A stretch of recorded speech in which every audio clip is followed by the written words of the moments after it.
દિલ્હીમાં ખેડૂતોની એક દિવસીય ભૂખ હડતાલ. ખેડૂતોએ કહ્યું, અમારું આંદોલન વિપક્ષનું નથી. વડાપ્રધાનના મનની વાત કાર્યક્રમમાં ખેડૂતો થાળી વગાડીને દર્શાવશે વિરોધ.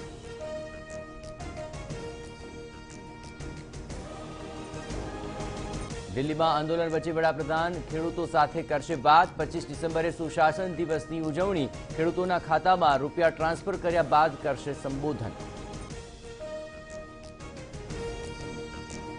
કોરોના કાળ વચ્ચે દેશમાં આવતા મહિને મળી શકે છે કોરોનાની રસી. કેન્દ્રીય આરોગ્ય પ્રધાન હર્ષવર્ધને વ્યક્ત કરી સંભાવના.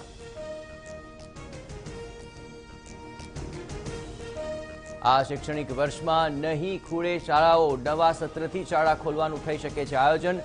ધોરણ 1 થી 8ના વિદ્યાર્થીઓને માસ પ્રમોશન આપવા મુદ્દે વિચારણા.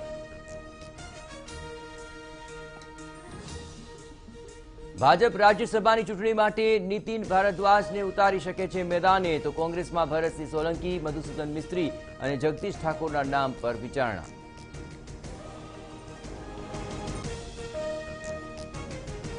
અમદાવાદમાં ફાયર એનઓસીને લઈને ચોંકાવનારી હકીકત. સોલા સિવિલ સહિત 287 હોસ્પિટલો પાસે નથી એનઓસી. તંત્રએ 25 દિવસમાં એનઓસી મેળવવા આપી ચેતવણી.